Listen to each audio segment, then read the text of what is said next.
Right. Hello. How's everybody doing? How's things? Um,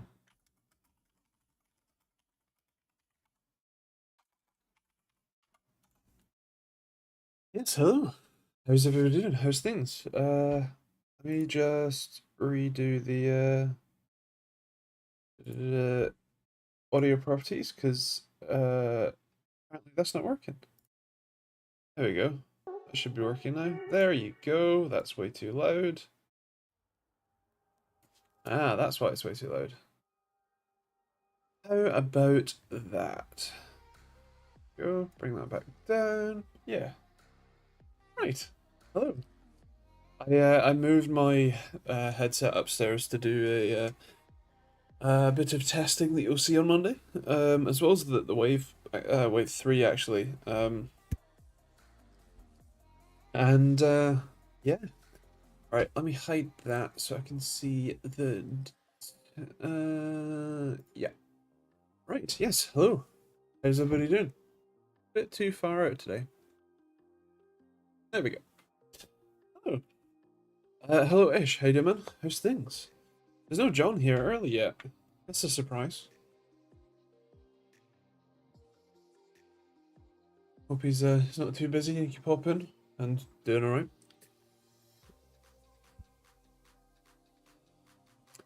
How's things for everybody? How's life? How's the universe? How's your week been? Uh, life's grand. Boss, but okay. How are you, Andy?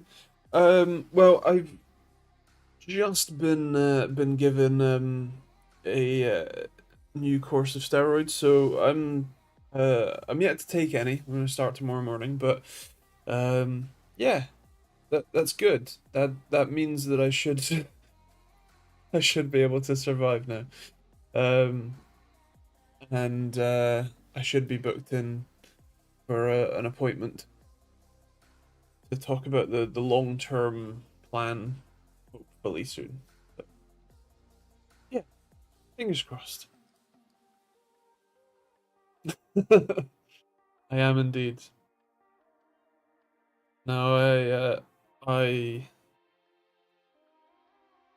kind of need to meter them. Hello Simon, hey man, how's things? How's down under? Does it start to get warmer yet?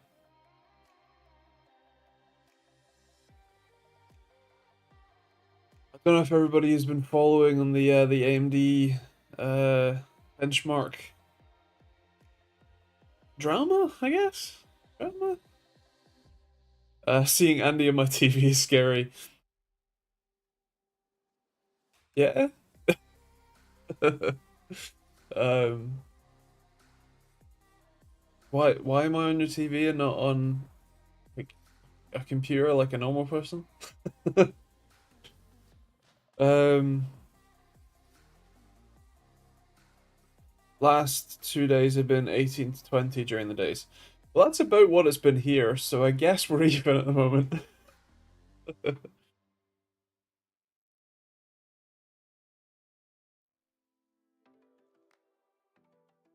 Is spring springing, indeed. I don't know if 18 to 20 is cold for you guys, though. I assume so, considering your normal is like 35.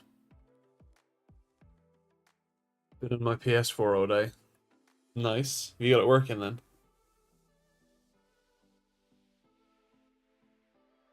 What was wrong with it? We had some rain here. We had a little bit of rain in the morning, I think. Or midday? I don't know.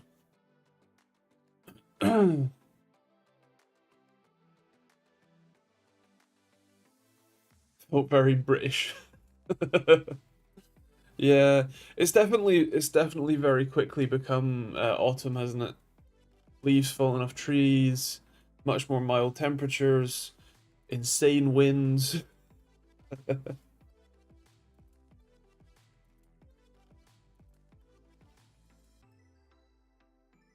What's going on with AMD? Well, following the launch of the Ryzen 9000 series chips, which a lot of people are saying is should have really been a like a you know Zen 4 Plus, not Zen 5,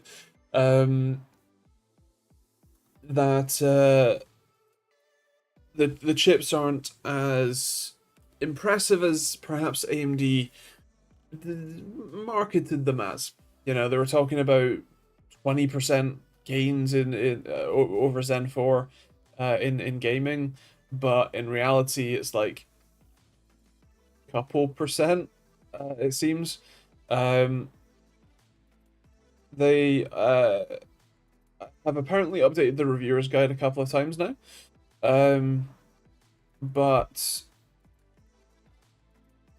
they also put out a blog post that kind of suggested that all the reviewers that aren't getting double-digit % gains in gaming performance are incompetent, which is really kind of funny because looking at the data that they published, yeah, and so yeah, it there's some there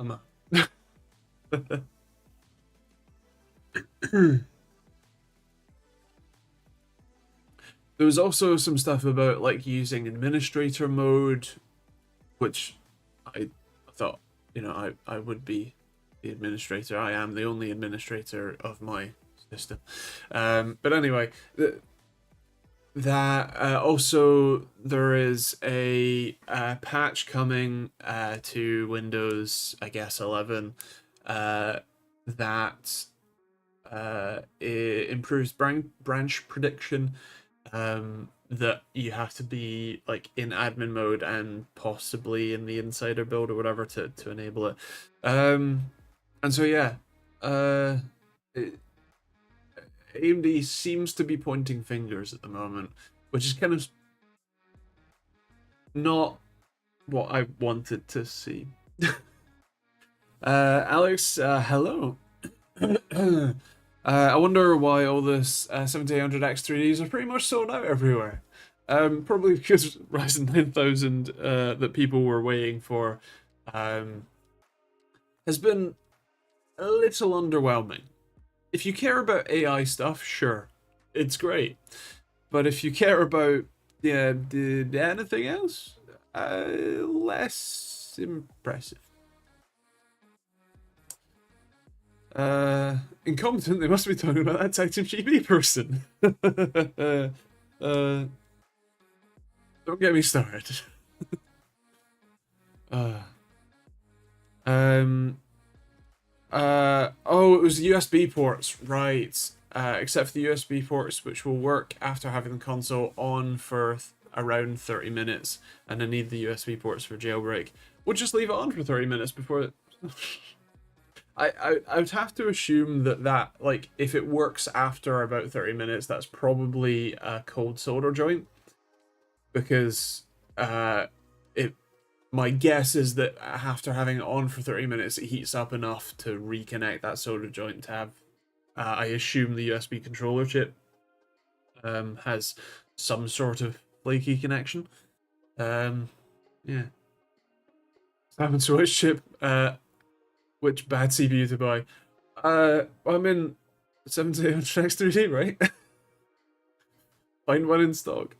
Well, the thing is that, like, so AMD's sins are bad marketing. Intel's sins are nuking your CPU from orbit and then blaming you for it. It's not really a competition. It's not our comparison. It's not really a fair comparison, because at the moment, if you buy a 14th gen chip, you are buying a time bomb. 13th or 14th, you're buying a time bomb. Whereas, at least on AMD, sure, even if you buy Ryzen 9000, you're still getting a decent chip. It's just not as good as it as AMD claimed it would be. And it's probably too expensive for how little performance gains there is over the last generation. So realistically, just buy the last generation, skip this one, and get to Ryzen 10,000 instead.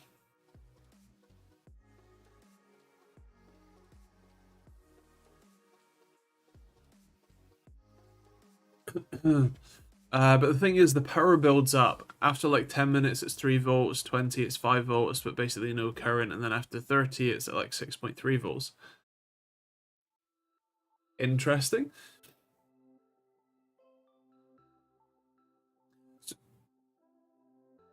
When you say, so first of all, are you talking about the USB voltage, like the voltage at the USB ports? Because if you are, 6.3 volts is way out of spec. Like, way out of spec.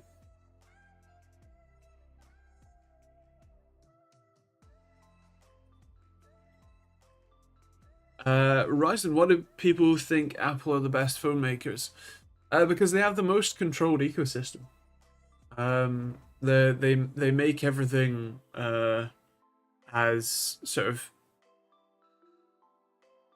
they make the basic user experience as simple and like intuitive as possible, so that no matter how technically savvy you are, you can pick up an iPhone and relatively quickly get to grips with the basic functions. And sure, that means that you're dependent on Apple and Apple's basic functions like iMessage and FaceTime instead of like WhatsApp and Signal. But people like the simplicity and the the idea that you can have your phone send stuff to your desktop or whatever. You can like answer messages, like text messages that are on your phone from your MacBook, whatever. iCloud just works and syncs everything for you, whatever. Again, it's the whole "it just works" type of mentality. But the products, they design the products to fail. Well, yes, I mean, so does everyone really. But yeah, most people don't care because most people buy their phones through contracts, at least in the UK. And they get a new contract every 2 years. Occasionally, people stick it out for 3 or 4, but for your average user, that's kind of it. Simon, hello. 63 Tech. How you doing, man? But 6.3 is more than 5. It is. It's also too much.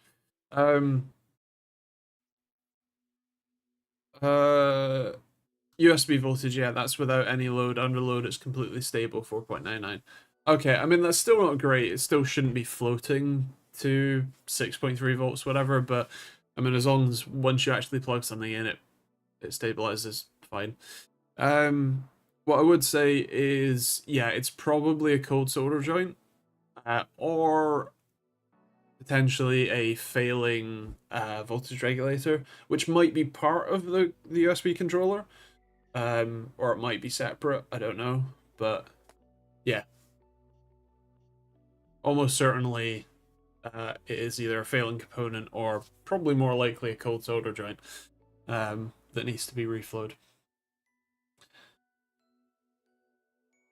If you've got a hot air gun, you should be able to put a bit of flux around it and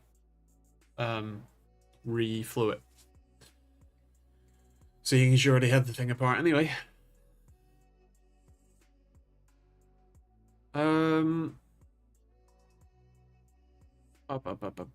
I still have my iPhone 7 working fine on the original battery and still get a day out of it. Nice. That's fair. That's cool. I really like OnePlus phones. They're really solid and have great battery life.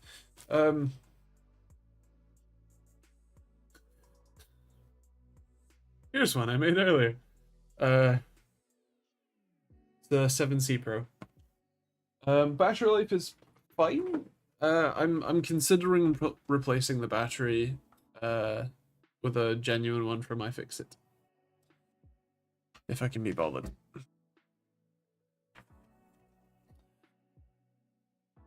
I don't know. As long as it works after 30 minutes, we're gonna act like it doesn't happen. Nice. Also, did you get a haircut looking fresh? No, it just grew so long enough that I can now actually push it all back rather than have the stupid like coming over this way. Like when it was shorter sides, having the top go over to the side is worked, but now just push it all back and squeeze it. Google is tempting me to move from my iPhone to Pixel, but all my other devices are Apple, so it would break everything. Well, see, that's the thing. That's the thing I was talking about, the ecosystem. Like, they trap you in it on purpose. So yeah. In fact, I have an iPhone 4 working, only as a phone, text message, and iPod use only, but still going strong. Nice. I moved from a OnePlus 12 to a Google Pixel 7 Pro recently. Good upgrade. Nice. How'd you like it? I know that a lot of people have had mixed experiences with Pixels. Some, really, really like it. Some have found issue with like not having what do you call it? Come on, brain. Good battery life. And like software updates that do help, but also break things and whatnot. So, yeah, if it works for you, fantastic. They have me. I'm stuck. I went Pixel for Graphene OS. Nice. I would definitely consider that for. Well, I don't know if I consider it for my next phone. I still like OnePlus, but yeah, we'll see in a couple of years' time.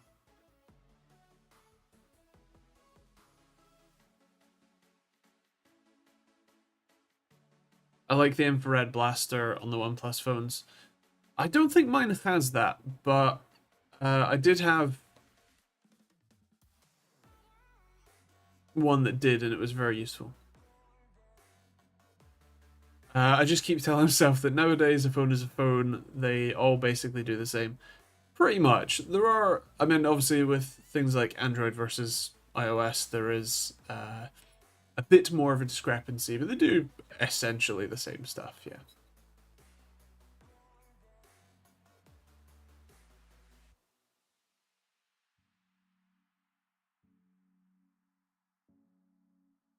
I still have an Ubuntu phone kicking around in a drawer. Still getting updates. Still no apps. I mean, I'm surprised that it's getting updates, to be honest, but fair enough. I prefer phones that focus less on the camera, more on the features of the phone and the hardware.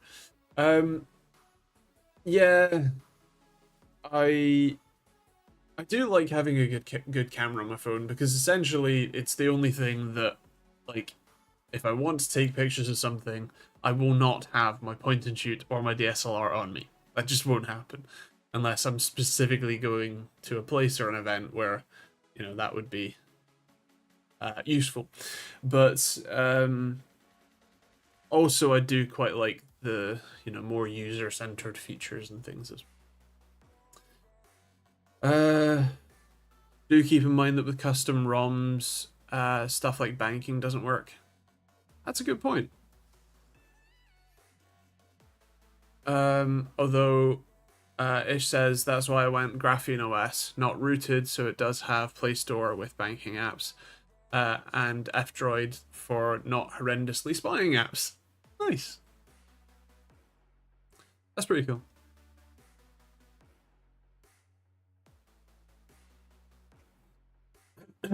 Oh yeah. I've got some news. We officially own the house. Started the mortgage today. We completed today. Like, we exchanged, like, our solicitors requested the funds to the bank and sent the money, and I officially have a mortgage. And a house.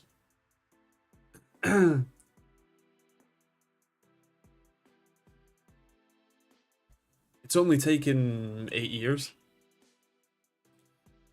Hello, John. I was wondering where you're at. Glad to have you.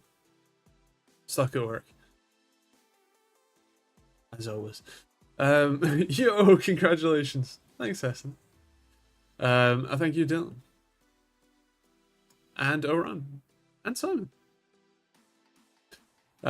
Yeah, it's nice. I already installed. We haven't had a an outdoor tap, to attach a garden hose to.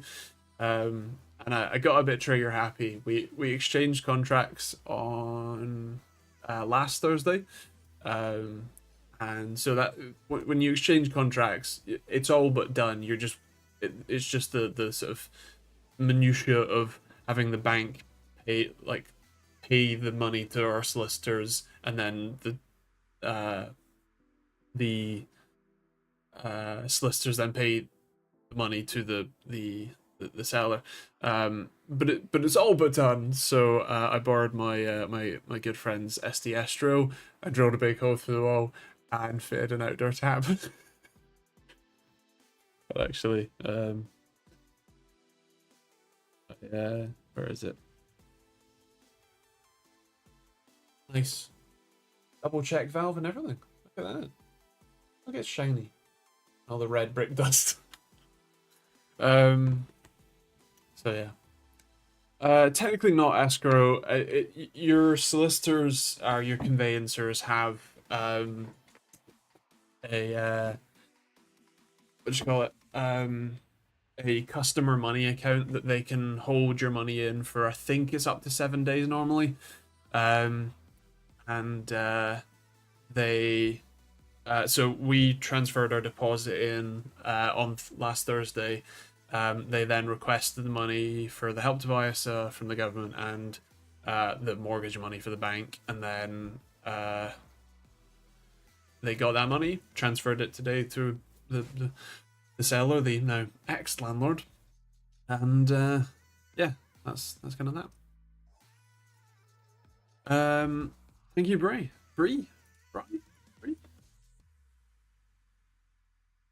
I don't know, but thanks.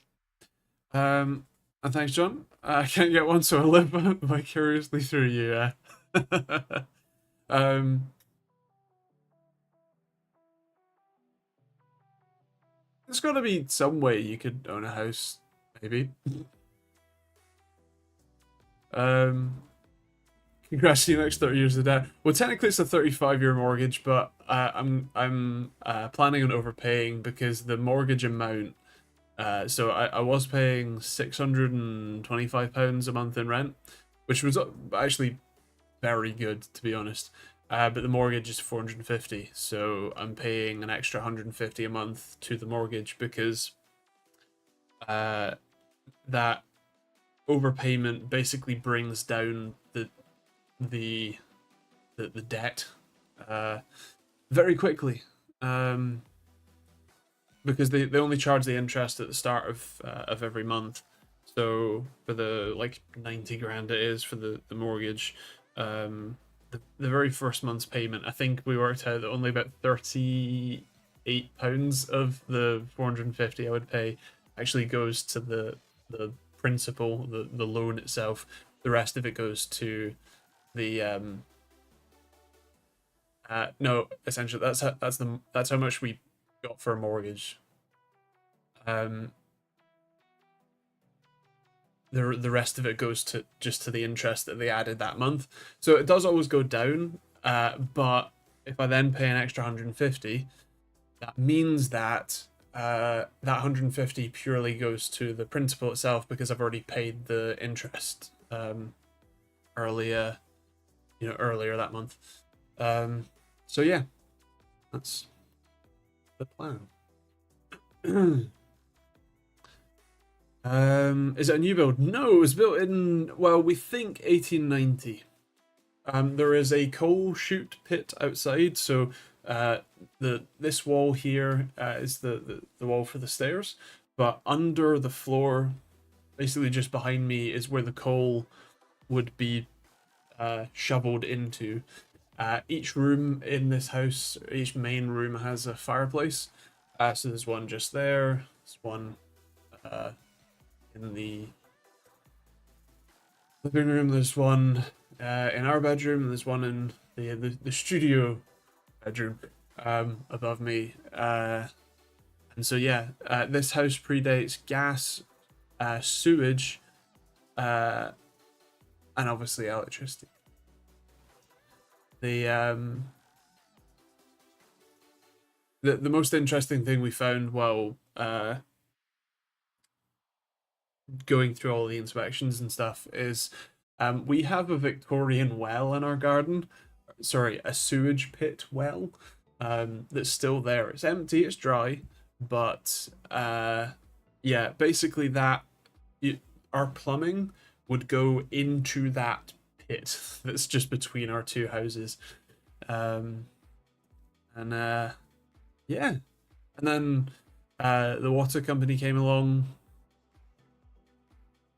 many decades later and put a main sewer pipe through behind all the houses here and connected us up and disconnected us from the cesspit. So yeah, there you go. That is indeed a tap. Not a great big hole around it. No, it was an 18mm drill bit and a 15mm bit of pipe, so it's actually pretty snug.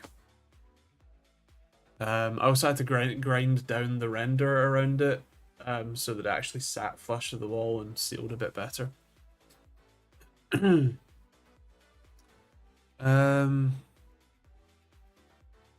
an old rich lady. Hey, if it works. Hope you have a great life insurance in case you don't last the whole mortgage. What's funny is that I basically can't get life insurance. I'm too ill and I'm too self-employed. Well, I'm sure that I could for more money than I have. It's not like over here where if you make extra payments, it's just another payment not going to principal only. Learned that back in the 80s.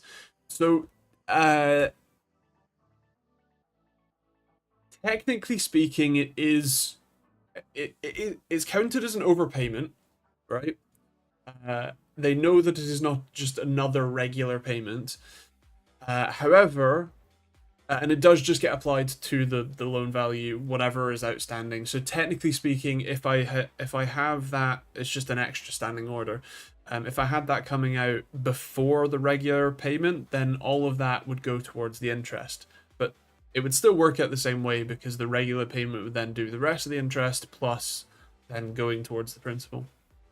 Because, like I said, in my case, the interest is only added at the start of every month.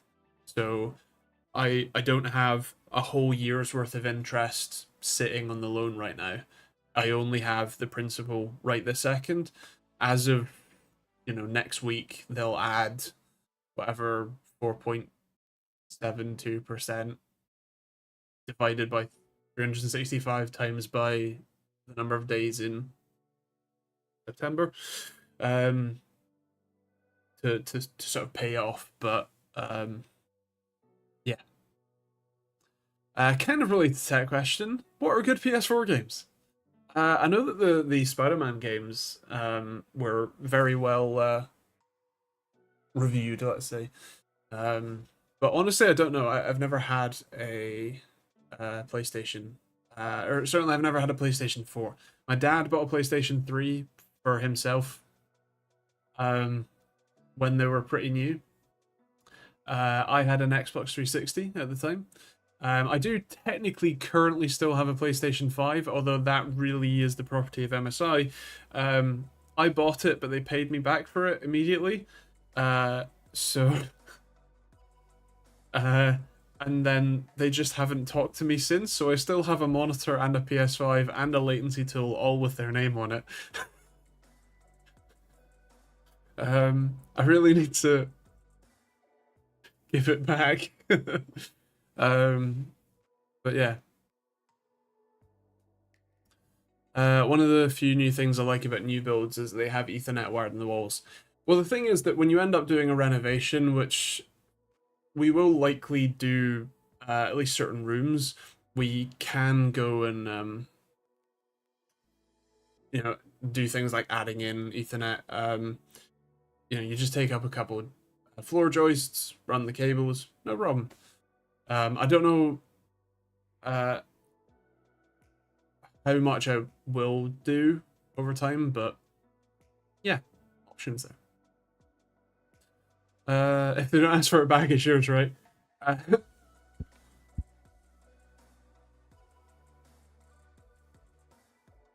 Like maybe, but I don't need it. I've not used it in like the over 6 or 7 months that I've had it. It was from the end of last year, start of this year that they did the sponsor video with me with it, and I've not. I think I've plugged it in once or twice. I'll give you 10 euros in shipping. No. What monitor do you recommend for EA? I assume that's Football Club. On the PS5, I play competition and pro clubs. Can you help me out? It's a 60 hertz game. It's 1080p. Interesting.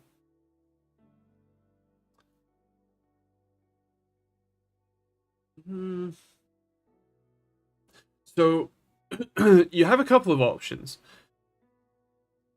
It's kind of interesting that it's a 60 hertz 1080p game. In the grand scheme of things, any reasonable gaming monitor, so any let's say something like the AOC 24G4X, that one will perform perfectly fine. It is a high refresh rate display, which in that game's case you technically aren't going to be making the best use of, but you are still getting a decently fast panel that can more than keep up with 60 hertz and should look pretty good while you're doing it, and you'll have low input lag from the monitor itself, which is good. Technically speaking, you would want to find a monitor that has HDMI 2.1, mostly for variable refresh rate support. That is quite useful even in a 60 hertz game. So what I would personally do is look for HDMI 2.1, and basically any decently reviewed gaming monitor will likely be fine. I think personally I would probably try and find a 1440p monitor, although it depends on your budget as well. If your budget is on the tighter side, then something like that AOC 24G4X or XE, I can't remember if that has HDMI 2.1. I hope so, but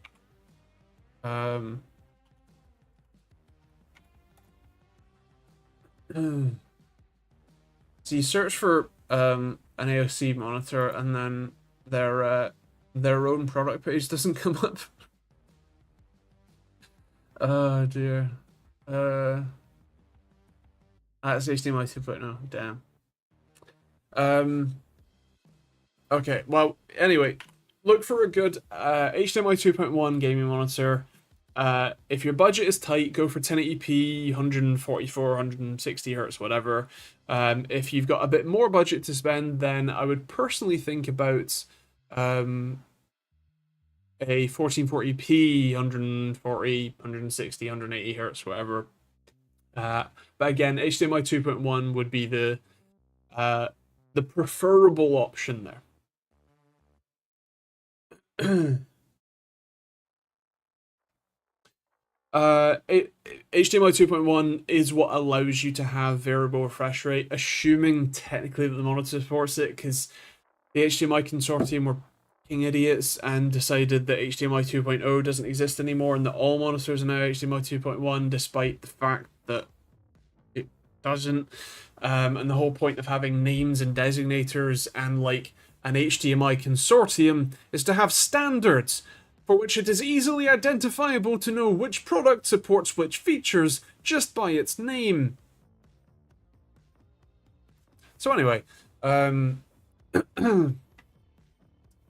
HDMI 2.1 in general is what you're looking for with a PS5 specific monitor. Do you think 1080p game would look good on a 1440p monitor? So there is technically it is technically not a 1-for-1 scale compared to, but obviously 1080p native and 4K where it's just a 4:1. It it has the potential to not look as good. However, I've been running 1440p monitors for 5 years, probably more actually. Might be more like 6 or 7 years as my primary displays, and I have played games at 1080p on them. I have watched 1080p content on them, and I have been essentially none the wiser. Now, if you are only going to look at playing that specific game that only runs at 1080p 60 and 1080p movies and content and stuff, then there is an argument that a 1080p native monitor might just be your best bet, right? If you're planning on doing playing any other games, especially ones that might support 1440p directly, or you essentially want it to be a little bit more future proof, then I would go 1440p. Does plasma have bad ghosting? No, plasma is basically instant, but the catch is it's only instant in half shades.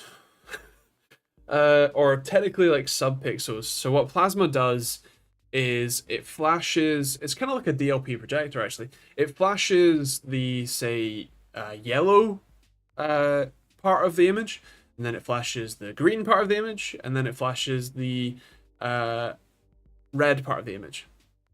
Might do some other colors, but it basically, for each of the frames, so let's say you have a 60 hertz frame, it will divide that 60 hertz time into 3 or 4 or 5, depending on how many subcolors the panel has built in, flashes of parts, those subpixel parts of the image that your brain then smooshes into one image. So to the eye, it is both better than, say, a standard LCD, and why it's worse. So yeah, and as essentially says, that's why they're often marked as 600 hertz, because they're doing parts of the image. In that case, it would be 10 times per 60 hertz frame.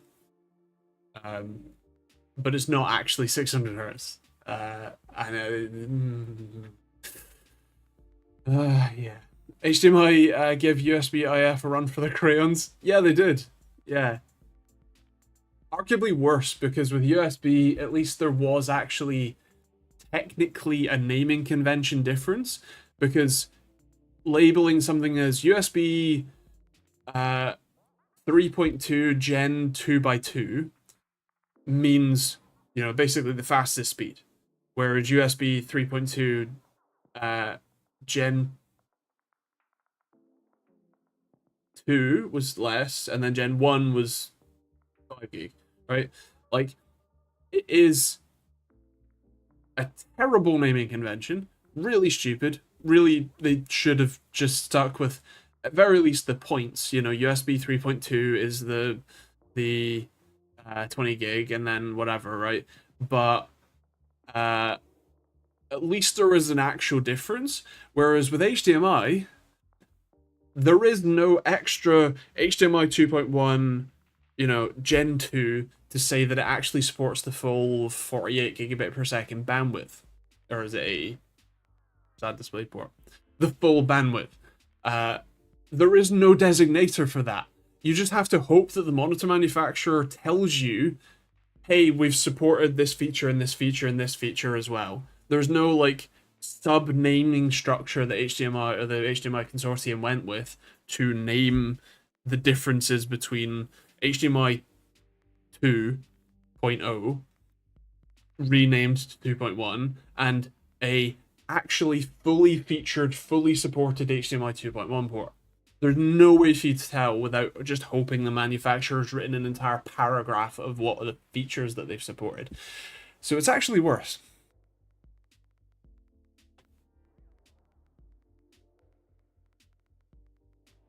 Everybody take a shot. OLED gaming monitors have been coming down in price lately. They have, slowly, a little bit at a time. Not quite mass market yet, but close. um,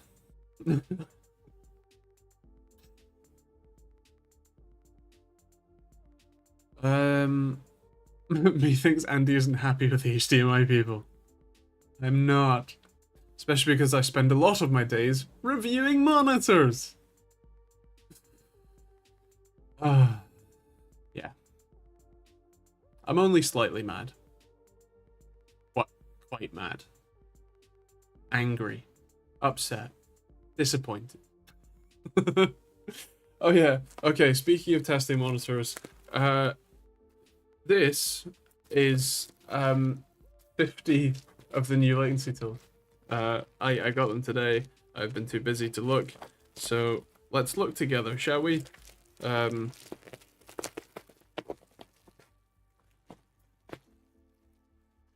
Hello Tammy, YouTube didn't notify me. What a surprise! What a surprise. But glad you can make it anyway. We've still got a whole 23 minutes. Are you ready, kids?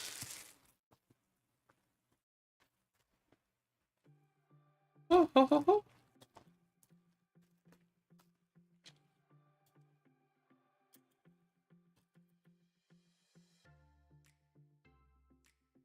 Would you look at that?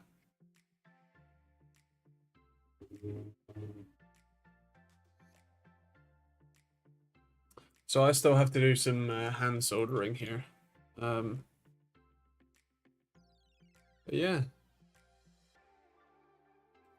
This is 10. And there is another 5 of these sets in here.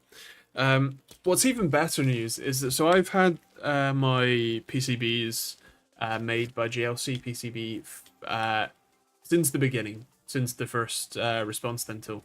And they emailed me a couple weeks ago saying, hey, we'd like to sponsor you. We'll give you free services and some money. So I deliberately undersold my usual sponsorship price because I knew that I'd be getting good value out of their services. So I did have to pay for these. I still paid money for them. In fact, more than half. They got a very good discount, and I'm very happy. Especially because I would have used them anyway. So yeah, what is it? This is the open source latency testing tool. In fact, this is the current version in its case. See the photo down there. This is the current version PCB. I can fit it on my hands. So as a bit of point of comparison, let me pull one of these off. There you go. There's the differences. So the biggest thing visibly on the board is that I've swapped from using a seed microcontroller to putting it all on myself. So the USB-C ports and the actual microcontroller chip itself. Also a nice actual reset button. It's kind of nice. The differences for you the end user, not that most of you will buy one of these, but why not? Is going from a 2-pin fly lead to 3 pins. So the extra one there, that one, that is using a crocodile clip and a banana plug to basically be able to test peripherals easier. So the peripheral testing kit will come with some aluminium foil tape. And you stick the tape on the mouse button, you use the crocodile clip to ground it, and then you can use the banana plug to tap your mouse button to trigger it, and the board knows when you've actually pressed the mouse button instead of having to listen through the microphone. There is also some improvements to the microphone. So that orange thing is a tantalum capacitor, makes the audio quality way better. Also, that little chip there is a gain switch, so these two resistors are high and low gain for the audio amplifier. So for audio testing, it will go to higher sensitivity, but for say mouse testing or whatever, it will go low. And I'm going to be putting some headers on here with some little jumpers so that you can change between a 3-pole and a 4-pole microphone if you want. At least in theory. Discount. No, it wasn't free. But a decent discount that I'm very happy with. Especially because they also do the 3D printing for the cases. It's insane quality. So this is how it comes just in the box. And these are resin printed.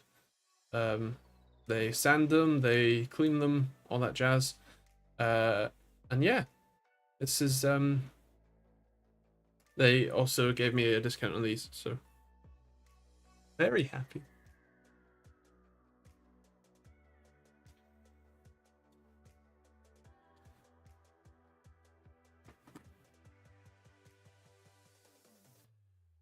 Again, I don't think any of you have any of the tools that I make, but I've made some improvements, especially to the latency tool, although actually to the response time tool as well.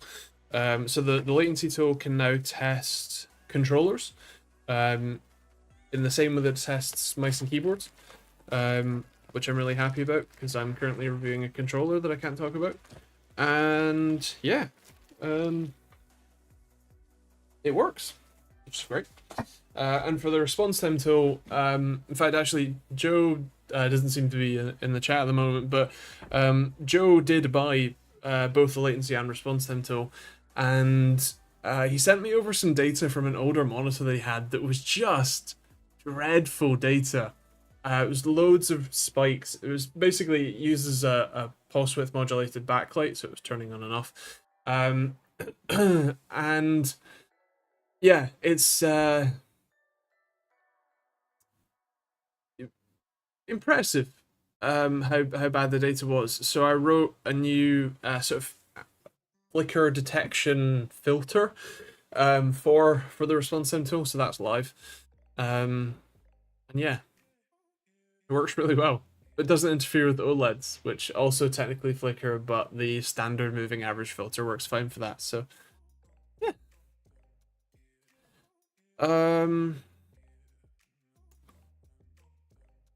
Stupid thing to ask, but if a 12-volt RGB strip was wired to a 4-pin fan header, would it power up?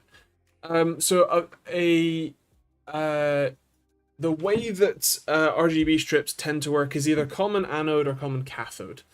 If they are common,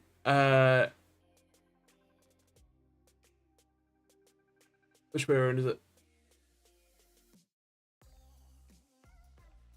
Cathode is positive. Common cathode, that means that they have a single 12-volt pin and then 3 or 4 if it's RGBW, or 5 if it's RGBWW, ground pins that you would need to potentially all ground. The what you call it? In theory, the LED should have current limiting resistors built into the strip, so technically no.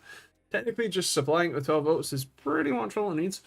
However, if you wanted the strips to change color, if you wanted them to not be all of the colors, you'd have to have a controller in the middle, which isn't the worst thing to do. In fact, a lot of the like aftermarket RGB controllers or like RGB strips that you used to be able to put in your PC.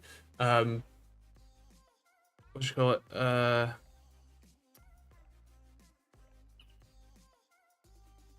Or just take 12 volts in from SATA Power or Molex. So yeah. If you send one out, I'll test my 15-year-old Acer monitor. I think Joe has basically just done that, so it's fine. Apologies for the noise, but it's getting way too hot in here, so the AC fan is going on, not the air conditioning itself. Just the fan. RGB pins are usually a lot smaller than fan pins. Yes, I really hate RGB headers. It's an awful header. It's just a straight, really thin pitch connector. but also I think it's still 2.54 mil pitch. Maybe it's a bit smaller. Maybe it's 2 mil. Anyway, I hate RGB headers. Hello Harry. How you doing, man? How's things? Well, I expect the current one to last 10 to 15 years, so maybe then an OLED will have longer life and I'll be able to afford it. Yeah, I mean, I would imagine that most OLEDs, especially QD OLEDs, are probably in the 5+ year camp these days. Um, but yeah, still not quite on par with LCDs for true longevity. I heard from Dr. Cuttress about an AI that uses audio from a plasma beam as a binary stream to train a large model to identify errors or issues. I mean, that's kind of impressive. The sorts of like AI, so machine learning and like large language models and neural networks and stuff, that do interest me are those sorts of like really niche, like, hey, we trained a data set of like a million people's worth of like MRI scans, and uh, it can now detect, like cancers or what you call it, clots or whatever aneurysms, with such a high degree of accuracy, with such little to go off of, that a human would be able to pick out. Like those are the sorts of uses that I think are really cool and are transformative. I think the idea of like large language models, whatever, like writing movies for you, whatever, it just that they're not generative AI in that sense, that they're just regurgitating current works. Um, but yeah, the more niche stuff is actually pretty cool.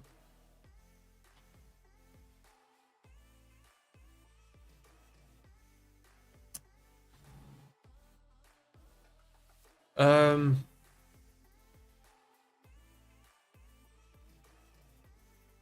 I noticed the other day that my dad's 5-year-old LG TV has burn-in as the pixel refresh option on. I haven't said anything to him because he hasn't noticed it, and I don't want to ruin the viewing. I mean, yeah. So the thing is that in my experience, WOLEDs, aka LG panels, um, tends to experience burn-in much more readily and much uh, quickly, and tend to die out faster, or the burn-in becomes permanent even with the hard refreshes.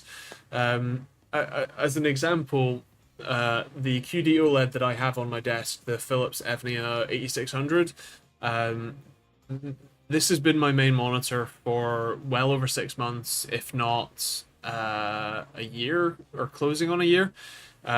And the other day, I opened up my response time tool software, which does full screen single colors. And it's really, really useful to be able to detect burn-in with that, because you can set the whole screen to one color, and then anything that is burned in is pretty obvious.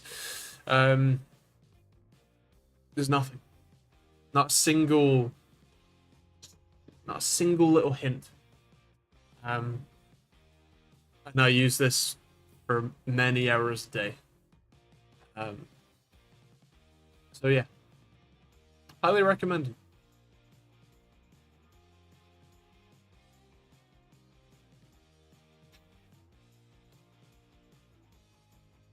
I tried calling the owner of the ATM that ate my gas credit card, and got an AI agent named Mia speaking Croatian. They're struggling with English models. What the fuck are you gonna be able to do in Croatian? Yeah, I don't know. No. Um, my side monitor's pushing 17, just got a new external PSU after 12 years. That's my only problem with my current monitor, internal PSU. Well, the internal power supply is actually a problem I had on one of my older monitors. It blew up, a capacitor failed, Luckily, it didn't take out anything else downstream, so I just replaced the capacitor.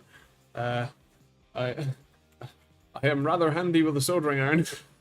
um, and yeah, the monitor's working fine. I don't use it much anymore. It's kind of been superseded. It was a 1080p TN 60 hertz panel, so not great even in its day. Um, but yeah,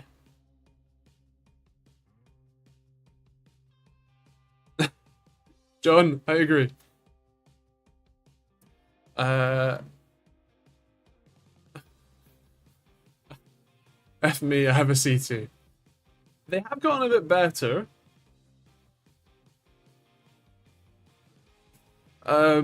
Will G-Sync adaptive sync monitor do G-Sync, or does it have to say G-Sync? So no, any adaptive sync monitor you should be able to enable G-Sync just fine. The catch is that NVIDIA runs a certification program that allows vendors to put a G-Sync sticker, specifically G-Sync compatible, to what you call it, to certify or to say that for sure this monitor works with G-Sync. Technically speaking, if it doesn't have that G-Sync compatible branding or sticker, whatever, that means that it hasn't been certified by NVIDIA. And so they don't guarantee that you won't have any sorts of issues. However, in my experience, the vast majority of monitors that only claim adaptive sync or FreeSync support, whatever, support G-Sync just fine. It's relatively rare to find an adaptive sync listed monitor that doesn't do G-Sync well. Yes, G-Sync compatible is just the certified ones. Anything that is specifically labeled G-Sync, normally G-Sync Ultimate, is specific hardware in the monitor, and the monitor is a lot more expensive than often the same panel without that chip in it.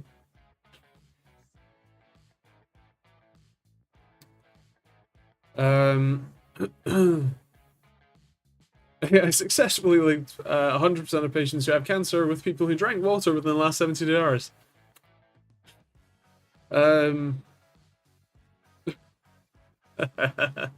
Essentially, I'm not that surprised at your AI statement there.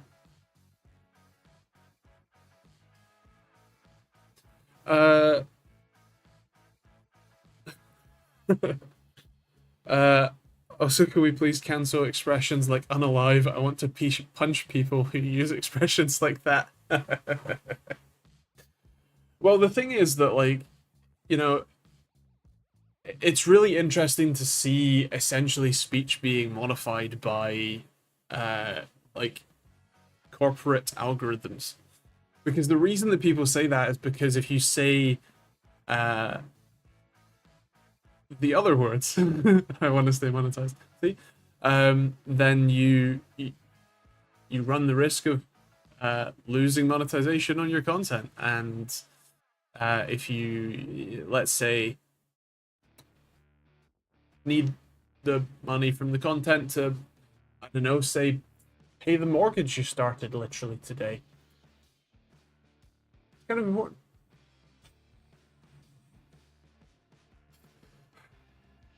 I want to key management server myself. Oh wow, that's great. Kick the bucket, cross the river. There are some great euphemisms for that, yeah. Although I think, like, specifically the phrase unalive is meant for not just dying, but to take self-imposed taking the bucket, you know? I guess it used to be kings and their cronies who dictate what is sober and what isn't. Now we have algorithms doing policymakers' bidding. kind of, yeah. I mean, it,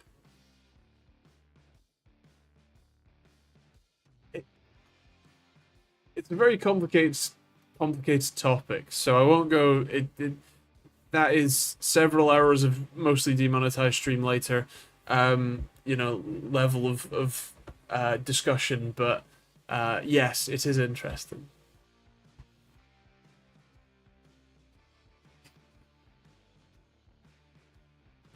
Yeah,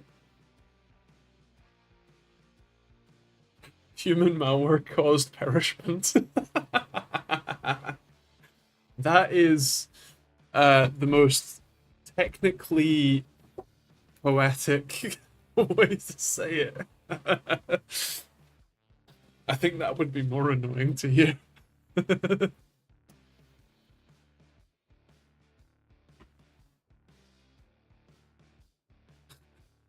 Game end. There we go. That's a good one. Oh dear. What videos do I have coming out for you lot? Oh yeah. Tomorrow's a health update. Um which I mean you lot already know. Um but yeah. And then Monday is new Antlion mod mic, the USB one. It's pretty cool. It's pretty good. Um, it's it's almost as good as the Elgato Wave 3 that I use for streaming, but like it's a stick-on headset mic. So yeah, pretty cool. It is pretty expensive though. I think it's like £90, which is a lot. But also, if you already have some nice quality headphones and you want to use them for gaming, it's a pretty great option. So yeah. And then so actually next week's videos will be on Monday and Wednesday. It's there's a launch for a controller. So you'll see that, and then there won't be one on Friday because the Wednesday's video is Fridays, if that makes sense. Yeah, kind of late. Haven't been here at the beginning. How are you holding up, Doc? So I got some another course of steroids, which I'm very happy about. I went to pick them up like about an hour before the stream, and I'll be starting them tomorrow. And I am looking forward to not being in pain anymore. Oh god.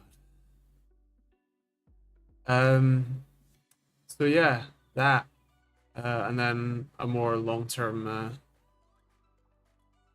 plan at an appointment, hopefully not in several months' time because I only have 2 months worth of stars. Yeah. Honestly, John, I didn't even notice it the first time because you don't you don't think about the pain. You block it out. You don't, you know, you do your best to ignore it. You do your best to work around it. But then when it's not there anymore, you don't miss it. You don't even notice that it's gone. It's not a thing that you wanted. It's a thing that you ignored. Now you don't even have to ignore it. It was harder going back on, or going back to having pain though. That was.